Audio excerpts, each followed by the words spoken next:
చిత్తూరు జిల్లా పుంగనూరు టీడీపీ కార్యాలయంలో హిందూపురం ఎమ్మెల్యే నందమూరి బాలకృష్ణ జన్మదిన వేడుకలను టీడీపీ నాయకులు, కార్యకర్తలు, అభిమానులు ఘనంగా నిర్వహించారు. కేక్ కట్ చేసి జన్మదిన వేడుకలను నిర్వహించారు.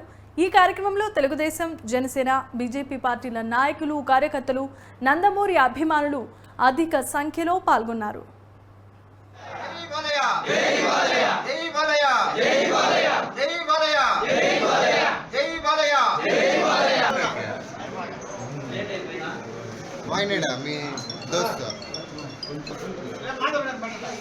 నందమూరి అభిమానులకి, తెలుగుదేశం అభిమానులకి, తెలుగుదేశం కుటుంబ సభ్యులకి అందరికీ నమస్కారం. అలాగే మీడియా మిత్రులకి నమస్కారాలు.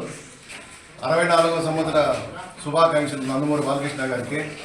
ఆయన సినిమా రంగంలోనే కాకుండా సినిమా రంగంలోనే ఆయన ఒక ప్రత్యేక స్థానం సంపాదించుకునే దాంట్లో నందమూరి బాలకృష్ణ గారు ఒకరు. సినిమాలే కాకుండా క్యాన్సర్ హాస్పిటల్లో ఆయన ట్రస్ట్, హిందూపురంలో మహామహావాళ్ళంతా బాలకృష్ణని ఓడించేస్తాం, బాలకృష్ణని పెరికేస్తాం అని చెప్పిన వాళ్ళంతా ఈరోజు మట్టి కలిసిపోయినారు.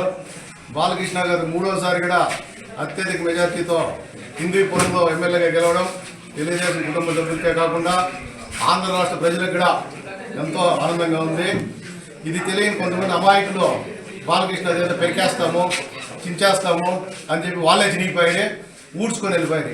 ఇదంతా గుర్తుపెట్టుకొని చరిత్ర ఒకసారి చూసుకోవాలా. వాళ్ళేమి, వాళ్ళ ఫ్యామిలీ ఏమి అనేది ఆలోచించకుండా పనికిరాని వాళ్ళంతా బాలకృష్ణని విమర్శించేంత స్థాయి ఉండేవారు. కనీసం పనికిరాని ఆయన ముందర ఇంటికితో సమానంగా ఉండేవారు కూడా బాలకృష్ణ గారిని విమర్శించడమే. అవంతా తెలుసుకొని చరిత్ర ఒకసారి చూసుకోవాలి. ఎదుటి మనిషిని విమర్శించేటప్పుడు వాళ్ళ చరిత్ర ఏమి, వాళ్ళ పరిస్థితి ఏమి కనుక్కోవాలా. అది లేకుండా విమర్శిస్తే ఈ మాదిరి నవ్వులు పాలవుతారు. వాళ్ళకి నవ్వులు పాలైనా సిగ్గు మానవుడు అనేది ఏమి ఉండదనుకోండి.